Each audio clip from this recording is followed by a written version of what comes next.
Bismillahirrahmanirrahim. Assalamualaikum warahmatullahi wabarakatuh.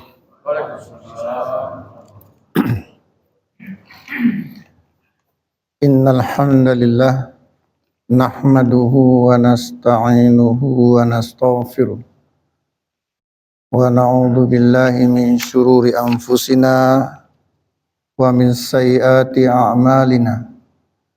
May yahdihillahu fala mudhillalah wa may yudlil fala hadiyalah. Allahumma fashalli wa sallim wa barik ala Muhammad wa ala alihi wa ashabihi wa man tabi'ahum bi ihsanin ila yaumiddin.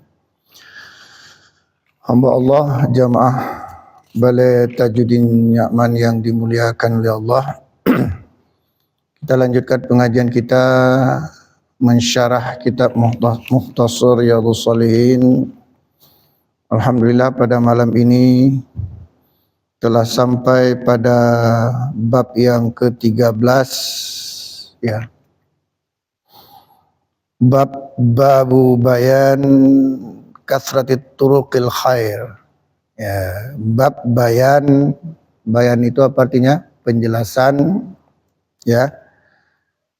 Kasratit turuqil khair, penjelasan tentang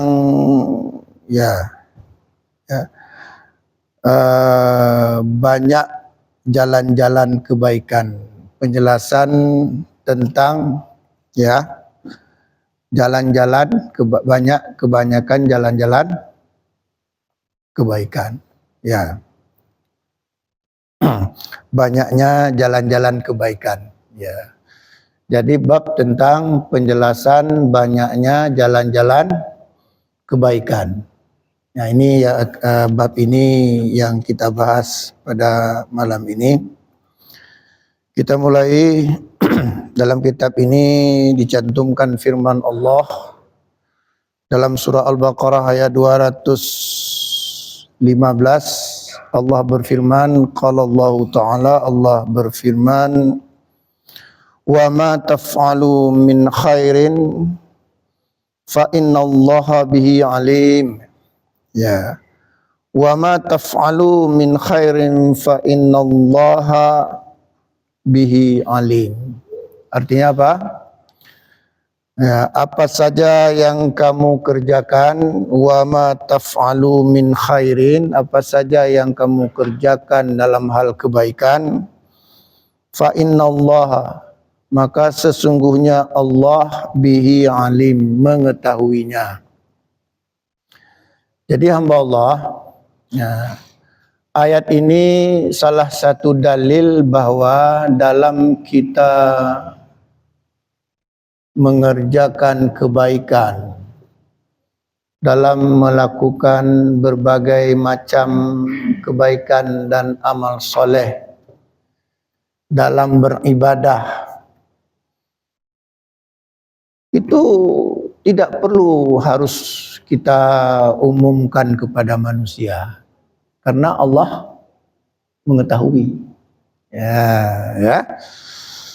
Wa ma taf'alu min khairin fa innallaha bihi alim. Apa saja yang kamu lakukan tentang kebaikan, maka Allah mengetahuinya. Inilah yang dikatakan para ulama membahas ayat ini, di antara ahli tafsir mengatakan bahwa ayat ini kaitannya dengan ikhlas. Dengan ikhlas. Artinya kebaikan apa saja kalau benar-benar ikhlas, biar saja Allah yang mengetahuinya. Kita kadang-kadang kurang puas. Ya, kurang puas kalau hanya sekedar Allah mengetahui, kurang puas. Harus juga memperdengarkan kepada manusia, memperlihatkan kepada manusia apa saja kebaikan maunya orang tahulah. Ya, seolah-olah tidak cukup hanya Allah yang mengetahui. Nah, para ulama menjelaskan orang yang benar-benar ikhlas cukup saja Allah mengetahui. Nah, bahkan di antara ulama ada yang menyimpulkan bahwa kebaikan cukup Allah yang mengetahui, keburukan juga cukup Allah yang mengetahui. Ya, kalau kita ingin agar bukan hanya Allah yang mengetahui, tapi juga orang lain kepingin mengetahui, kita takutnya terjebak kepada ria. Nah, sementara kita suka agar kesalahan keburukan orang lain diketahui oleh orang, itu namanya ghibah. Kedua-duanya Allah larang. Ria Allah larang, ghibah Allah larang. Makanya kita sebenarnya kalau betul-betul ikhlas dalam beribadah atau dalam berbuat kebaikan, ya cukup saja Allah yang mengetahuinya. Tidak perlu harus diketahui oleh manusia, tidak perlu harus dilihat oleh manusia, tidak perlu harus didengar oleh manusia.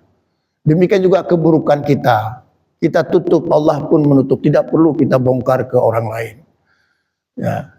Kadang-kadang ada orang dia sendiri yang membongkar keburukannya. Nah, maka kata Nabi apa? Kullu ummati mu'afan illal mujahirina. Setiap umatku itu dimaafkan oleh Allah kesalahannya, kecuali orang yang ijhar. Orang ijhar itu apa? Dia sendiri yang membocorkan keburukannya. Watelon di kepala dinas saja, watelon ada pejabat, dia telu tapeng cok, bangga dia sendiri, padahal orang tidak tahu. Ya, dulu saya waktu masih muda, selingkuhan saya ada, dia sendiri yang kasih tahu. Padahal Allah menyuruh menutup. Jadi Allah melarang kita ria, bahkan itu masuk kategori syirik kecil.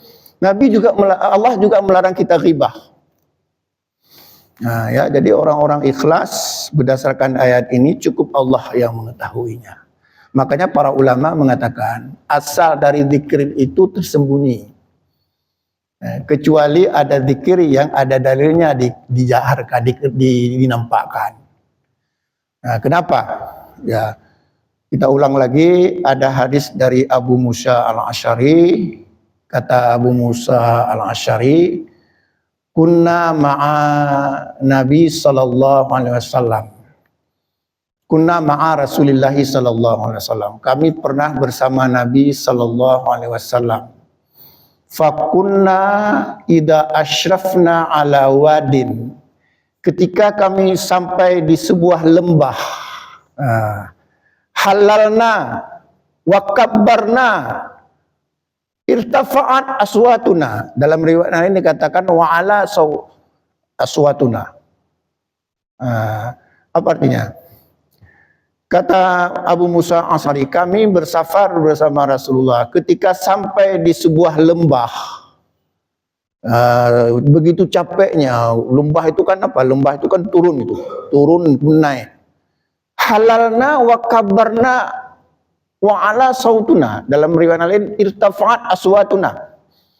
Kami mengeraskan tahlil kami mengeraskan takbir kami. Apa maksudnya? La ilaha illallah, mengeraskan. Allahu Akbar. Faqal, kemudian Nabi menegur. Ya ayuhan nas, wahai manusia, irba'u ala anfusikum, rendahkan suara kamu. Gak usah teriak-teriak. Pelankan suara kamu. Fa innakum la tad'una as-samma wa la ghaiba. Sesungguhnya kalian menyeru bukan zat yang peka, bukan zat yang tiada. Innahu ma'akum, sesungguhnya Allah itu bersama kalian. Nah, itu dah maha mengetahui. Innahu sami'un qarib, sesungguhnya dia maha mendengar lagi maha dekat. Ya, apalagi dihubungkan dengan surat Al-A'raf 205. Jadi asal zikir itu sir. Tapi ada zikir yang keras. Ya, harus ada dalil. Jadi tadi apa? Asal dari zikir itu sebenarnya sir. Tapi kalau kecuali ada dalil yang menyuruh keras, diantaranya apa? Talbiyah ketika haji. Nah, itu jahar. Kenapa? Ada dalil. Nah, bagaimana bunyi talbiyah? Labbaik Allahumma labbaik. Itu jahar karena ada misi syiar di situ. Labbaik Allahumma labbaik. Ya. Apalagi contohnya? Adzan, takbir hari raya. Nah, ini hati-hati takbir ya. Takbir hari raya itu sebagaimana riwayat dari Ibnu Umar menjaharkan. Jadi ada takbir muqayyad. Takbir muqayyad itu dilakukan setelah salat 5 waktu. Tapi hati-hati. Jangan nanti kita melarang orang berzikir keras-keras mengganggu orang masbuk, kita tanpa sadar juga mengganggu orang masbuk. Paham maksudnya?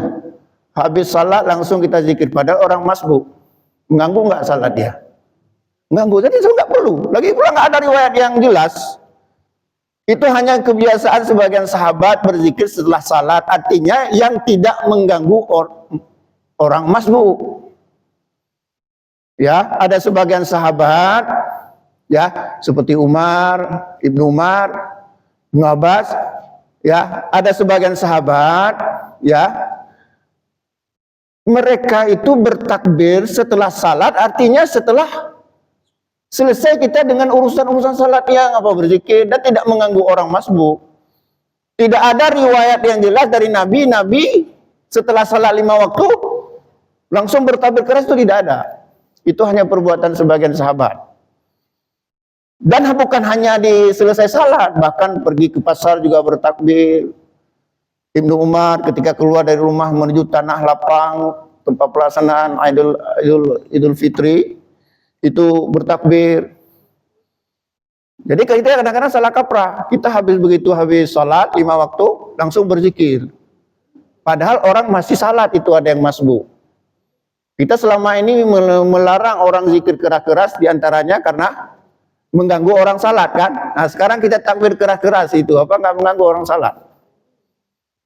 Nah makanya jangan, hati-hati. Lagi pula tidak ada tuntunan dari Nabi secara jelas, itu hanya perbuatan sebagian sahabat. Dan itu dilakukan ya ketika tidak mengganggu orang masbuk.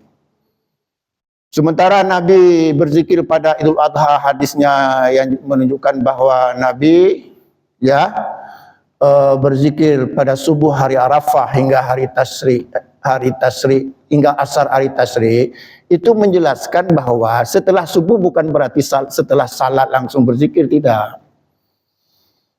Nah, jadi kembali ke tafsir ayat ini bahwa hati-hati, cukup Allah yang mengetahui. Nah, jika tidak ada dalil kita berzikir keras-keras, berarti pada asalnya berzikir itu sir. Kalau nggak nanti kita terjebak kepada ria nanti. Kita nggak puas sekedar Allah mengetahui, harus orang lain juga mengetahui. Harus orang tahu bahwa saya ini alim, saya ini ustadz, saya ini rajin ibadah, saya ini hafal Quran. Harus orang tahu. Nggak cukup hanya Allah yang tahu, kita perlu orang lain juga tahu. Ini hati-hati, terjebak kepada ria. Dan ria itu sangat halus dia. Sebagaimana udah kita jelaskan ya. Sampai Nabi mengatakan dalam hadis riwayat Imam Bukhari dalam kitabnya Adabul Mufrad, walladzi nafsi biyadihi, demi jiwaku di tangannya, kata Nabi. Ya, la syirku akhfa min dabibil namli. Syirik itu terkadang lebih tersembunyi dari jejak semut.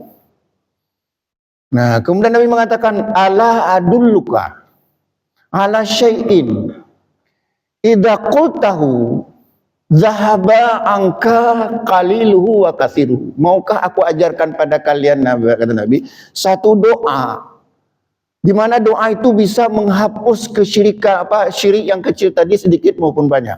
Apa doanya? Faqal, Nabi mengajarkan doa, Allahumma inni a'udzubika an usyrika bika ya, wa ana a'lamu wastaghfiruka lima la a'lamu. Itu doanya. Itu untuk menghilangkan syirik yang sangat kecil tadi seperti semut hitam. Bagaimana doanya tadi? Allahumma inni a'udzubika an usyrika bika wa ana a'lamu wastaghfiruka lima la a'lamu. Ya Allah, aku berlindung kepadamu ya dari kesyirikan kepada Engkau yang aku ketahui, dan aku mohon ampun kepadamu dari dosa syirik yang aku tidak ketahui. Maka itu akan menghilangkan dosa syirik sedikit maupun banyak. Ya, itu dia. Hati-hati. Kadang-kadang kita nggak cukup puas sekedar Allah mengetahui. Kita perlu, Ustaz Herman itu seorang ustaz, perlu diketahui oleh orang lain. Dia itu orang alim. Hati-hati. Hati-hati hamba Allah. Nanti jangan-jangan pahala kita binasa. Ya, kalau pengajian menunggu amplop, kan? Kalau belum dikasih pura-pura masih belum pergi. Ya, saya nggak mau menerima amplop saya buang, isinya yang saya ambil. Iyalah, amplop itu apa bertulis-tulis. Ya. Nah, ini hati-hati ya hamba Allah. Ya. Kalau kita melihat ayat ini, Allah berfirman, "Wa ma taf'alu min khairin." Apa saja kebaikan yang kamu lakukan, fa innallaha bihi alim. Fa innallaha bihi alim. Maka sesungguhnya Allah mengetahui. Cukup saja Allah mengetahui. Orang baikkah kita, orang jelekkah kita, cukup Allah yang mengetahui. Enggak ada urusan dengan manusia. Walaupun manusia mengatakan kita penghuni neraka, kalau di sisi Allah penghuni surga, enggak masalah. Kafir pikir lego baikkan maka bagi Allah bukan kafir, kita mukmin. Kalau enggak kita ingin semuanya dipuji. Makanya ada hadis kan yang terkenal, inna rajula, sesungguhnya ada seorang laki-laki, la ya'malu amalan min ahli jannah fima yubdulin nas, dia beramal dengan amalan penduduk surga sebagaimana dilihat oleh manusia. Semua orang mengatakan dia orang saleh. Rupanya diam-diam dia hanya mau menampakkan. Makanya kata Rasulullah, wa huwa min ahlin nar, sesungguhnya dia penghuni neraka. Kenapa? Karena dia enggak puas hanya sekedar Allah mengetahui dia orang saleh. Kepingin dia orang lain juga mengetahui dia orang saleh.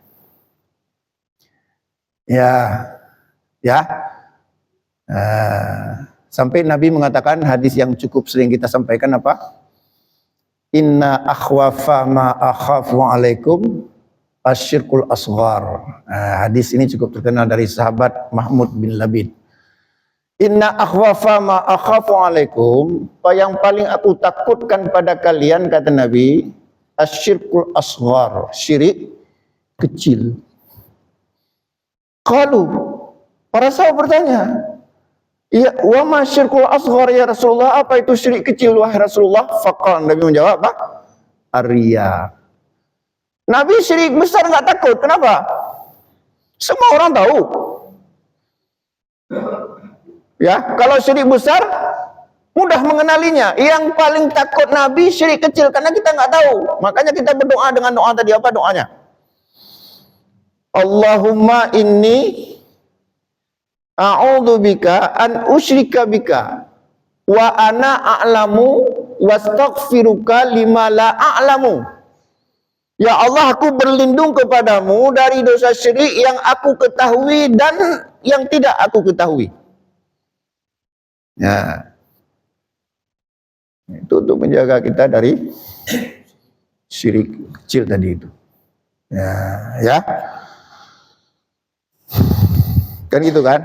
Nah, kita nggak puas kalau bersedekah, nggak puas kalau orang lain nggak ketahui ya. Begitu orang lain ketahui ya kita puas. Nanti setan terus membelit jiwa kita. Akhirnya apa? Ingin dipuji. Dari ingin dilihat orang, dari ingin didengar orang, naik kelas menjadi ingin dipuji. Bapak tuh memang itu paling dermawan tuh, naik kuping kita. Itu udah rusak. Ya. Memang ikhlas itu berat. Berat sekali. Ya, kita lanjutkan. Wa an Abi Dzar, kemudian ada hadis dari Abu Dzar. Qala, ia mengatakan, qala li Nabi sallallahu alaihi wasallam. Ya. Berkata kepadaku Nabi sallallahu alaihi wasallam, la takhiranna minal ma'rufi syai'a walau an talqa akhaka biwajhi taliq. Nah, ini menarik hadis ini. Jadi kata Abu Dzar, Nabi SAW bersabda kepadaku, jangan kamu remehkan dari kebaikan, jangan kamu remehkan kebaikan walaupun sedikit. Jangan kamu remehkan kebaikan. Walau antalqa akhaka biwajhi taliq. Ya. Walaupun kebaikan itu hanya kamu menjumpai saudaramu dengan wajah berseri-seri. Jadi apa maksud hadis ini? Kata Nabi apa? Jangan kamu rendahkan kebaikan, walaupun kebaikan itu hanya menjumpai saudaramu dengan wajah berseri-seri. Ya, apa yang menarik dari ini? Apa ukuran wajah berseri-seri? Kenapa wajah kita sampai berseri-seri? Karena ada juga senyum, tapi senyumnya makin menyakitkan. Ada dia senyum, datang kita senyum, tapi ngeri kita lihat senyumannya. Kenapa? Jadi apa ukurannya? Betul-betul itu apa namanya, senyum itu, wajah berseri itu muncul dari kebaikan.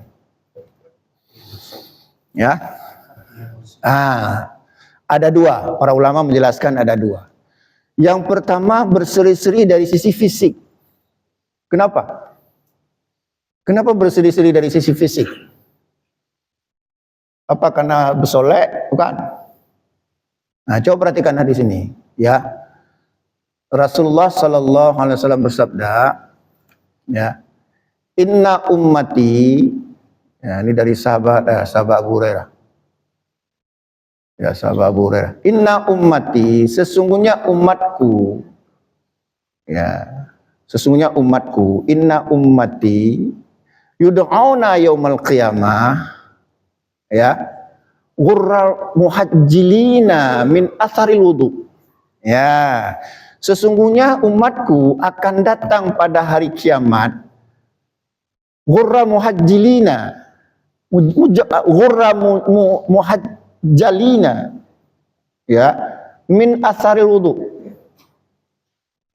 Apa artinya itu? Sesungguhnya umatku pada hari kiamat yud'auna ghurral muhajjalina min atharil wudu, akan datang pada hari kiamat wajah berseri-seri karena bekas wudu. Ya, apa maksudnya? Ya, wajah berseri-seri itu diantaranya karena sering berwudu. Tuh, bukan hanya di akhirat, di dunia juga berseri-seri kalau kita sering berwudu. Ada satu kisah begini, ini kisah nyata. Ada seorang preman, bandit lah, dia masuk penjara. Saking banditnya dia, keluarganya nggak open. Kemudian dia satu sel dengan seorang ustadz. Mungkin saya sudah pernah cerita. Ini kisah nyata, bukan saya karang-karang. Satu sel dengan seorang ustadz. Ustadz boleh kan masuk penjara? Boleh, apa pula nggak boleh. Ketika masuk penjara, mula-mula memang saling sinis-sinis lah. Yang namanya antara surga dan neraka gitulah, gitu kan. Antara positif dan negatif. Lama-lama berteman karena nggak ada kawan lagi berteman. Berteman-teman sadarlah preman ini. Akhirnya dia bertobat. Bertobat akhirnya dia sholat. Kalau sholat otomatis berwudu. Setelah bertahun-tahun kemudian, tidak pernah dijenguk oleh ahli famili, oleh saudaranya karena begitu jahatnya, dia jarang dijenguk, hampir nggak pernah dijenguk. Begitu keluar, dijemputlah sama familinya, terkepak. Kenapa? Wajahnya sudah berseri-seri. Dulu wajahnya seram, sekarang wajahnya berseri-seri. Kenapa? Kenapa? Air wudhu.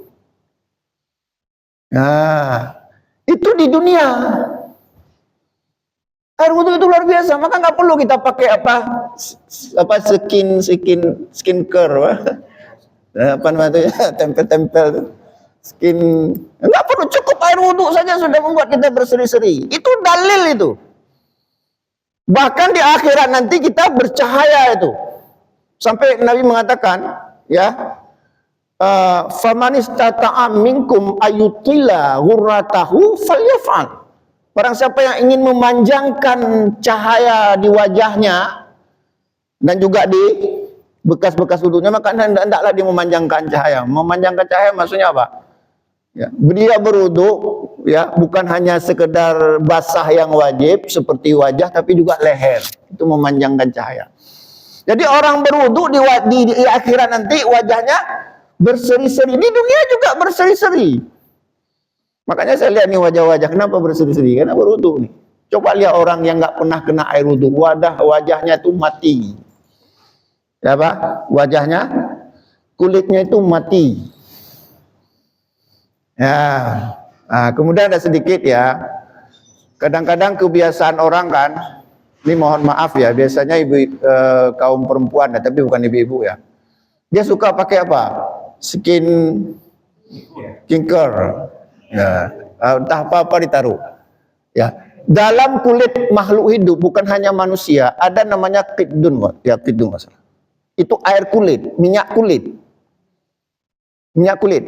Dan dia nggak akan busuk dia, sama seperti tulang nggak akan busuk. Setiap makhluk hidup. Ketika makhluk hidup mati, seperti manusia mati, maka air kulit itu kering, makanya mukanya pucat. Nah, ketika makhluk hidup itu seperti manusia itu masih hidup, maka air kulit itu dia apa namanya?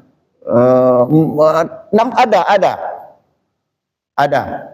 Nah, ketika kita taruh tadi obat-obat kimia di kulit kita, lama-lama air kulit itu makin sedikit, bahkan lama-lama bisa mengering. Makanya mukanya memang putih tapi kayak boneka. Putih tapi kayak boneka. Maka ada yang bilang kan, muka Korea, terus tangan Papua, ada orang Thailand tangga. Nggak perlu, cukup air wudhu saja. Nah, ternyata kalau kita sering berwudhu wajah kita selalu kita basah minimal berapa kali sehari itu? Ya, setiap hari itu kita akan datang kepada saudara kita dengan wajah berseri-seri karena bekas air wudhu itu. Itu ternyata satu kebaikan. Nah, makanya kata Nabi tadi kan, la tahqiranna minal ma'rufi syai'a, la tahqiranna minal ma'rufi syai'a walau antalqa akhaka biwajhi taliq. Jangan kamu remehkan satupun kebaikan, walaupun kebaikan itu hanya bertemu dengan temanmu dengan wajah berseri-seri. Ya, jadi yang mempengaruhi wajah berseri-seri pertama tadi apa? Secara fisik air wudhu. Kalau secara batin, itu baru tadi. Orang kalau punya penyakit hati, maka penyakit hati itu akan membekas pada wajah. Ingat, wajah ini adalah rekaman jiwa kita. Contoh, kenapa kita tahu dia sedih? Apa yang kita lihat, lututnya atau kepalanya? Wajah. Senang dia, kita lihat wajah. Wajah ini gambaran jiwa kita. Lagi dendam kita nampak dari wajah. Kita sedang dendam. Lagi senang juga nampak pada wajah kita sedang senang. Bukan senam ya, senang. Maka wajah ini adalah gambaran dari apa? Suasana batin kita. Jadi kalau kita dengki, dendam, apalagi itu akan terbayang, akan nampak pada aura wajah kita. Nah, kalau seperti itu, makanya kadang-kadang ketika kita bertemu dengan seseorang, walaupun dia senyum, tapi takut kita dengan senyumannya. Kenapa? Auranya itu terpancar dari hati kita. Makanya kalau kita ingin menarik, kan, kita ini gagah, tenang, maka perbaiki hati, maka wajah kita juga akan terperbaiki. Ya, makanya para ulama mengatakan hasad itu kadang-kadang tergambar pada wajah. Makin besar hasad, makin nampak wajah pada wajahnya. Makanya orang bilang kalau ingin awet muda, jauhi sifat dengki. Ya, ingat, kalau kita ingin awet muda atau juga kita ingin terbebas dari berbagai penyakit, jauhi sifat dengki. Karena dengki itu mengganggu jiwa kita. Kalau kita sedang dengki, sedang dendam, makan pun malas, ya kan? Tidur pun enggak nyenyak. Akhirnya kita datang berbagai macam penyakit. Makanya seorang dokter yang bijak, dia nggak mau mengobati pasiennya sebelum menasihati. Betul nih. Ini kalau ada yang sudah jadi dokter, coba dia diamalkan. Nasihati dulu. Lihat wajah pasien, itu akan Bapak ini ternyata ada penyakit hati. Obati dulu penyakit hatinya. Baru kita obati penyakit fisiknya. Kalau penyakit hati nggak diobati, sembuh sebentar nanti kumat lagi. Habis uang ratusan juta berobat kemana, ke Penang, ke Kelapa, tak kemana-mana habis uang ratusan juta, sembuh tapi bangkit lagi. Kenapa? Karena penyakit hati yang nggak kita obati. Makanya dulu waktu masa-masa kita SMP ada semboyan apa tuh? Mensana and apa artinya itu? Dalam tubuh yang sehat terdapat jiwa yang sehat, ya gitu. Atau kita balik, dalam jiwa yang sehat terdapat tubuh yang sehat. Itu, ini kita dengki segala macam, bertemu dengan orang pun nggak ada senang kita. Tapi kalau kita, Masya Allah, hati kita redha, penuh dengan sayang. Makanya Nabi mengatakan, la tahasadu, jangan kalian saling hasad. Wala taqata'u, jangan memutuskan tali silaturahim. Wala tabaghadu, jangan saling membenci dan marah-marah. Wa kunu ibadillahi ikhwana, jadikanlah kalian hamba-hamba Allah yang bersaudara.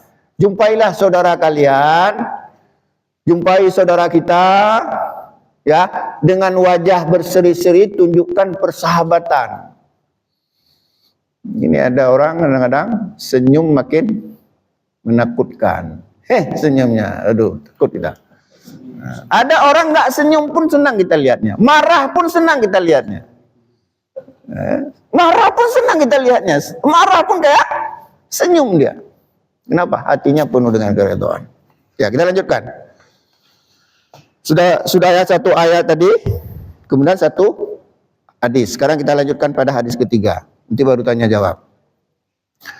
Wa an Abi Hurairah, dan dari Abu Hurairah, qala, ia berkata, an Abi Hurairah radhiyallahu anhu qala, dari Abu Hurairah semoga Allah meridainya, qala Rasulullah sallallahu alaihi wasallam, Rasulullah sallallahu alaihi wasallam bersabda, kullu sulama minan nas, ya, setiap ruas tubuh manusia, apa maksudnya itu?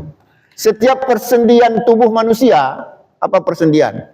Ini tangan aja berapa persendian tuh? Satu. Pokoknya yang bergerak, yang bisa bergerak-gerak itu persendian. Setiap persendian manusia alaihi sedekah, ada hak sedekah padanya. Setiap persendian manusia ada sedekah padanya. Ini kiasan. Ini namanya kiasan, bukan makna yang sebenarnya. Artinya yang ingin Nabi katakan bahwasanya perbanyaklah sedekah. Ya.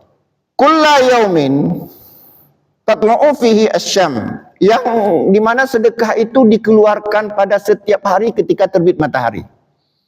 Jadi apa maknanya tadi?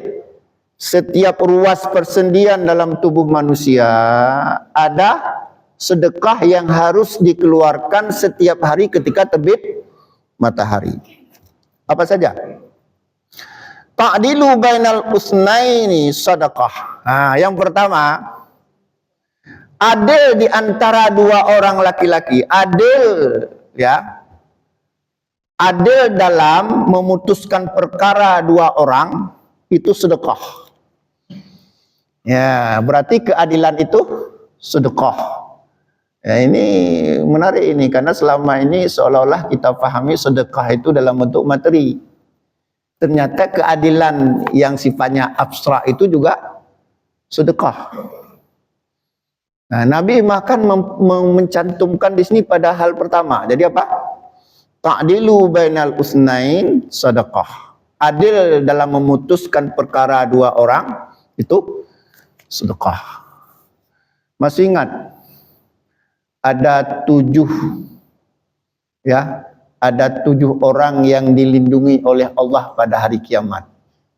Yang pertama apa? Pemimpin yang adil. Ini juga yang pertama apa? Keadilan. Tahu nggak? Gimana bunyi hadisnya? Nah, an Nabi Hurairah, an Nabi SAW qala, dari dari Abu Hurairah, dari Nabi SAW bersabda, ya, kata Nabi apa? Sab'atun, ada 7 golongan, ya, yudhilluhumullahu fi dhillihi yauma la dhilla illa dhilluhu. Ada 7 golongan pada hari kiamat di mana Allah akan melindungi 7 golongan tersebut, di mana pada hari tidak ada perlindungan kecuali perlindungan dari Allah. Yang pertama apa? Al-imamu al-adilu. Al-imamul adil, imam yang adil. Nah, dalam hadis ini juga disebutkan yang pertama apa? Adil.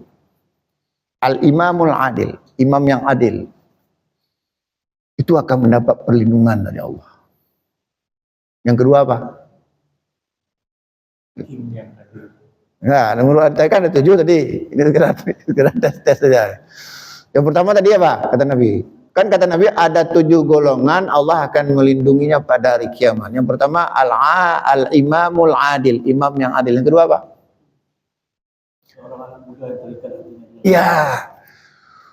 Wasyabun nasya'a bi'ibadatillah. Seorang anak muda yang selalu beribadah kepada Allah. Nah, siapa anak muda sini? Nah, ini anak muda nih. Saya masih muda apa enggak? Bekas anak muda ya. Wasyabun, anak muda nasya'a bi'ibadatillah, yang selalu beribadah kepada Allah. Ternyata itu termasuk urutan ranking berapa? Ranking kedua. Kalau orang tua rajin beribadah ya wajar lah, udah tua nggak rajin ibadah, mau mujalom. Tapi ini apa? Anak muda atau anak mudi. Yang ketiga apa? Baru tadi. Warajulun qalbuhu mu'allaqun fil masajid. Seorang laki-laki yang terikat hatinya, dirinya ke masjid. Kayak kita nih, gak usah muslim. Ya, misalnya kayak Ustaz Junaidi lain-lainnya terikat dengan masjid. Artinya apa? Selalu berjamaah, salat berjamaah di masjid. Bukan sekedar salat, mengurus masjid. Terikat dia. Kalau nggak pergi ke masjid sakit kepala. Walaupun ada sebagian kalau nggak pergi ke warung kopi sakit kepala. Ini apa? Masjid. Warajulun qalbuhu mu'allaqun fil masajid. Seorang laki-laki yang terikat kepada masjid. Ya. Bukan hanya pergi salat, tapi mengurus masjid. Baik dalam suka dan duka. Nah, itu mendapat perlindungan. Kalau udah Allah yang melindungi kita di akhirat, anak-anak nggak jangan khawatir. Allah langsung yang melindungi kita. Gimana Pak Ji? Yang ketiga apa? Yang keempat apa? Warajulani tahaba fillah ijtama'a alaihi wa tafarraqa alaihi. 2 orang laki-laki yang mencintai karena Allah, saling mencintai karena Allah, bertemu karena Allah, berpisah kepada Allah. Nah, para ulama mengatakan bukan hanya laki-laki, perempuan juga.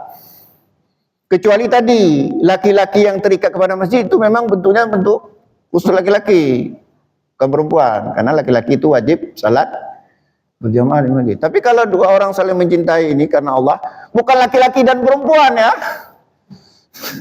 Bukan laki-laki dan perempuan. Maksudnya apa? Perempuan dengan sesama perempuan menyayangi karena Allah, bertemu karena Allah, berpisah karena Allah. Laki-laki dengan laki-laki menyayangi karena Allah, itu akan mendapat perlindungan. Udah berapa? Nah, 1 tadi imam yang adil.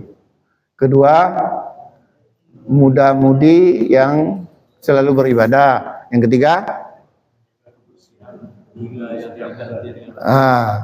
pemuda, seorang laki-laki. Ini bukan pemuda, seorang laki-laki yang hatinya terikat dengan masjid. Yang keempat, 2 orang laki-laki atau 2 orang perempuan saling berkasih sayang karena Allah, bertemu karena Allah, berpisah dengan Allah. Yang ketiga, kelima apa? Ya. Warajulun, ya, da'athu imra'atun dzatu mansabin wa jamalin faqal inni akhafullah. Seorang laki-laki yang dirayu oleh seorang perempuan yang cantik jelita, kaya raya. Sudah cantik jelita, bukan cantik, dah cantik ya. Sudah cantik jelita, kaya raya. Seorang laki-laki. Nah, para ulama sering mensyarahnya, menghubungkannya dengan Nabi Yusuf. Laki-laki yang dirayu oleh seorang perempuan yang cantik jelita, kaya raya lagi. Tapi dia katakan, ini akhafullah, aku takut kepada Allah, untuk mendapat perlindungan. Nah, terus apa lagi? Warajulun tasaddaqa bi sadaqatin seorang laki-laki yang bersedekah fa'akhfaha, kemudian dia sembunyikan. Nah tadi ingin hanya Allah saja yang tahu, nggak perlu tahu sama, nggak perlu, dia nggak mikir manusia mengetahui, cukup Allah yang tahu. Fa'akhfaha, dia menyembunyikannya, ya. Dah, la ta'lamu shimaluhu ma tunfiqu yaminuhu hatta la ta'lamu shimaluhu ma tunfiqu yaminuhu, hingga tangan kirinya tidak mengetahui apa yang diinfakkan oleh tangan kanannya. Nah, begitu sembunyinya seorang laki-laki yang dia bersedekah, betul-betul dia hanya ingin Allah yang mengetahui. Bahkan tangan kiri nggak mengetahui apa yang diinfakkan oleh tangan kanan. Ini kiasan, artinya betul-betul ikhlas kepada Allah. Ternyata orang seperti ini mendapat perlindungan pada Allah. Tadi apa? Dia betul-betul menjaga tadi. Walaupun boleh iklan ya, kalau mampu menjaga hati. Makanya kan sering hamba Allah, itu salah satunya untuk itu. Dulu pernah ada teman saya, dia di Masjidil Haram, dia cerita sama saya, ketika dia sujud, terus kemudian di depannya itu ada bungkusan. Dia buka, ada tulisannya. Nah, katanya apa? Ini infak saya untuk Anda yang sedang salat ini. Nah, kenapa seperti itu? Karena orang yang memberi sedekah ingin menyembunyikan sedekahnya, nggak diketahui siapa yang memberikan. Tiba-tiba sudah ada bungkusan di hadapannya. Kita kadang-kadang ya, tapi bukan jamaah sini. Kadang-kadang lupa ditulis nama pun protes kita. Ayo nalun, ini boleh kau nalun. Nah, ya, nalun. Ya, udah berapa tadi? 6, 7 yang terakhir ya. Wa rajulun dzakarallahi khalian fafadat ainahu. Artinya seorang laki-laki yang berzikir kepada Allah di malam yang sepi. Ya maksudnya ini ada yang mengatakan itu di sepertiga malam. Ketika suasana sunyi, tengah malam, selesai dia salat tahajud, dia berzikir kepada Allah sampai meneteskan air mata. Maka orang seperti ini, laki-laki seperti ini akan mendapat perlindungan dari Allah. Masya Allah. Ya. Udah azan belum? Hampir. Ada yang mau bertanya silakan. Ya. Walaupun mungkin hadis ini nggak selesai kita bahas. Ya. Golongan tadi apakah cukup satu aja kita amalkan atau seluruhnya? Satu saja sudah ada tiket kita untuk dilindungi oleh Allah. Kalau 7-7-nya mana ada, satu aja. Ya. Kalau banyak kan lebih bagus. Ya tentu.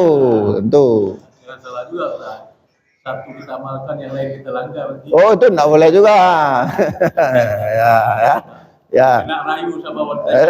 Ya, selesai dah tuh. Ya, artinya satu, tapi yang lainnya itu terjaga juga. Ya. Ya, karena sudah azan, mudah-mudahan ada manfaatnya. Aqulu biqouli hadza fastaghfiru innahu ghafurur rahim. Wassalamualaikum warahmatullahi wabarakatuh.